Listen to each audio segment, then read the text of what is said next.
हसन वाक़ कराची गंबट पुलिस कार्रवाई दौरान 16 मण भंग हथ करे ॿिनि ॼणनि खे गिरफ़्तार करण जी दावा कई आहे। इन जा तफ़सील मालूम कयो था। बादशाह भंड टेलीफोन लाइन ते मौजूद आहे। बादशाह, कहिड़ा तफ़सील आहिनि आगाह कजो।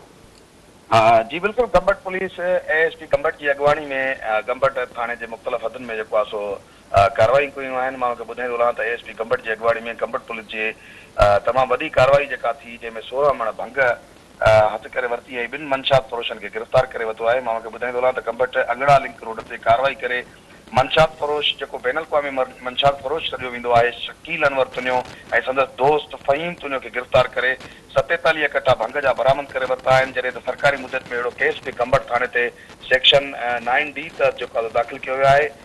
मां ॿुधाईंदो रहां त गिरफ़्तार जवाबदारनि खे अदालत में पेश करे रिमांड वठण बाद जेको आहे गंबट पुलिस जांच जो बि जेको आहे सो सिलसिलो वधायो आहे। ऐं अहिड़ी कार्रवाइनि बाद जेको आहे सो गंबट तोड़े खैरपुर जी जेको आहे सो आवाम जेको आहे एसएसपी खैरपुर जी कार्रवाइनि खे सारायो आहे। जी बादशाह भंड, तव्हांजी महिरबानी तफ़सील ॾियण जे लाइ।